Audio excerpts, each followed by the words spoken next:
నమస్తే. తెలంగాణలో సంచలనం కలిగించినటువంటి వ్యవహారం ఫోన్ ట్యాపింగ్. ఈ కేసులో ఇప్పటికే అరెస్ట్ అయినటువంటి ఎస్ఐబి డిఎస్పి ప్రణీత్ రావు, అతనికి సంబంధించి ఈ కేసులో ఈ వ్యవహారంలో చాలా కీలకమైనటువంటి అంశాలు బయటకు వస్తున్నాయి. అంటే కేవలం ప్రజాప్రతినిధుల ఫోన్లే టార్గెట్గా చేసుకోవాలి. మీడియా ప్రతినిధులు, ప్రజా సంఘాలు, మహిళా సంఘాలు ఎవరైతే అప్పటి ప్రభుత్వానికి వ్యతిరేకంగా పనిచేస్తున్నారో అందరి ఫోన్లు ట్యాప్ చేశారు.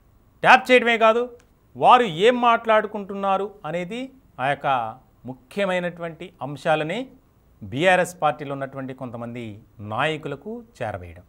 ఇలాంటి సందర్భంలో ప్రణీత్ రావు కొంతమందితో చాట్ చేసినటువంటివి బయటకు వచ్చాయి.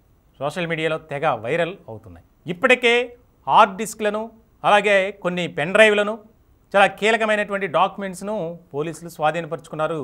అరెస్టు చేసినటువంటి సమయంలో సిరిసిల్లలో ఆయన నివాసం. దీనికి సంబంధించి ఆయన చేసినటువంటి ఎవరైనా ఒకవేళ గులాబీ పార్టీకి సంబంధించి ఆదేశాలు జారీ చేస్తే ఫలానా నెంబర్ ట్రేస్ చేయాలి, దానికి సంబంధించి ఎవరితో మాట్లాడుతున్నాడు, ఏ రకమైనటువంటి టాక్స్ నడుస్తున్నాయి, వాట్సాప్ చాటింగ్ అన్నీ కూడా బయటికి తీయటం. ముఖ్యంగా ఎన్నికలు ఇంకా 2 నెలల్లో జరుగుతాయి అనగా ఈ వ్యవహారం చాలా ఎక్కువగా సాగింది. చాలా ముఖ్యమైనటువంటి అంశంగా దీన్ని మనం చూడాలి. ఇప్పటికే జైల్లో ఉన్నాడు. అతని మీద మరొక అదనంగా కొన్ని కేసులు కూడా నమోదయ్యాయి. ముఖ్యంగా సాక్ష్యాలు చెరిపివేత, ప్రజా ఆస్తుల ధ్వంసం, ఎలక్ట్రానిక్ ఎవిడెన్స్ ట్యాంపరింగ్, ఈ వ్యవహారాల్లో కూడా ఆయన నిందితుడిగా ఉన్నాడు. ఇప్పుడు ఈ కేసుకు సంబంధించి ఎస్ఐబిలో ముఖ్యంగా ఇంటెలిజెన్స్ వ్యవస్థలో ఒక కీలకమైనటువంటి అధికారిగా ఉన్నటువంటి మాజీ ఐపీఎస్ కూడా అరెస్ట్ కాబోతున్నారు త్వరలో. అదొకటి. అలాగే కొంతమంది ఎవరైతే ఈ టీంలో 30 మంది ఉన్నారు, 30 మంది కూడా ఒకటే సామాజిక వర్గానికి సంబంధించిన వారు. అందులోనూ గులాబీ పార్టీకి సంబంధించినటువంటి ఒక ముఖ్యమైనటువంటి నేత అడుగు జాడల్లో వ్యవహరించేటువంటి వారు. అలాగే వరంగల్ జిల్లాకు సంబంధించినటువంటి ఒక మాజీ మంత్రి. ఇలాంటి సందర్భంలో వారు ఎవరైతే ఫోన్లు ట్యాప్ చేశారో, అలాగే వాట్సాప్ చాటింగ్ తీశాడో, దానికి సంబంధించి వెంటనే సమాచారం సదరు వ్యక్తులకు వెళ్ళిపోతుంది.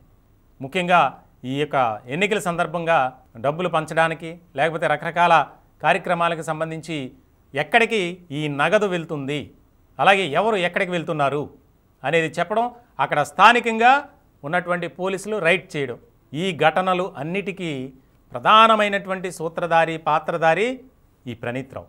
చాలా ముఖ్యమైనటువంటి అంశాలుగా మారబోతుంది. ఇప్పటికే చాలామంది పరారులో ఉన్నారని, వారి కోసం ప్రత్యేకంగా గాలింపు జరుగుతుందని వస్తున్నటువంటి వార్తల నేపథ్యంలో చాలా ఇంపార్టెంట్ ఇష్యూగా ఇది నడుస్తుంది. కస్టడీ పిటిషన్ కూడా వేశారు. ఇంకా కస్టడీకి ఇవ్వాల. కస్టడీకి ఇస్తే గనక ఎన్నో కీలకమైనటువంటి వ్యవహారాలు బయటకు పడతాయి. ముఖ్యమైనటువంటి అంశాలు కూడా వెలుగులోకి వస్తాయి. ఇప్పటికే అతను అరెస్టు సమయంలో ఇచ్చినటువంటి స్టేట్మెంట్ ఆధారంగా చేసుకొని విచారణ జరుగుతుంది. నా పైన ఉన్నటువంటి అధికారులు, కొంతమంది బడా నేతలు చెప్పడంతోనే నేను చేశాను అనేది కూడా బయటకు వచ్చింది. ఇట్లాంటి సందర్భంలో ఇది చాలా ఇంపార్టెంట్గా చూస్తున్నారు పోలీసులు కూడా.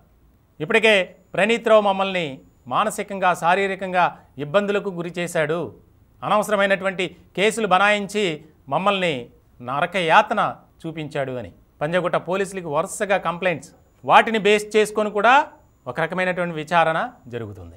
మొత్తానికి పెద్ద ఎత్తున ఆస్తులను కూడా కూడగట్టాడు ఈ ప్రణీత్ రావు అనేది వెలుగులోకి వచ్చింది. దాని మీద కూడా ఫోకస్ పెట్టారు.